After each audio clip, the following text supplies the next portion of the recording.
দুর্গতদের পাশে হুগলির সাংসদ। বলাগড়ে বন্যা পরিস্থিতি পরিদর্শন করেন রচনা বন্দ্যোপাধ্যায়। ঘুরে দেখেন চান্দ্রা মিলনগড়, চর খয়রামারি সহ একাধিক এলাকাবাসীর হাতে ত্রাণও তুলে দেন তিনি।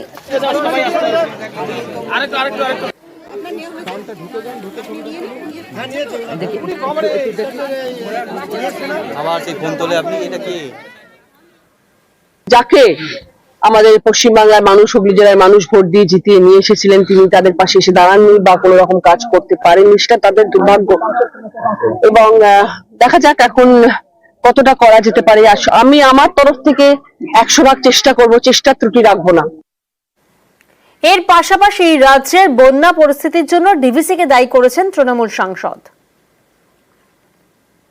সাধারণ মানুষ যাতে এরকম ধরনের একটা অসম্ভব রকমের একটা দুর্নীতি সামনে এসে পড়েছেন এবং এমন একটা সিচুয়েশনে এসে পড়েছেন যেখানে না জানা অবস্থায় কুইন্টাল কুইন্টাল জল বেরিয়ে আসছে এবং সেখানে মানুষের এরকম দুর্ভাগ্যজনক অবস্থা যে বাড়ি ঘর কিচ্ছু নেই, রাস্তায় মানুষ দাঁড়িয়ে পড়েছেন।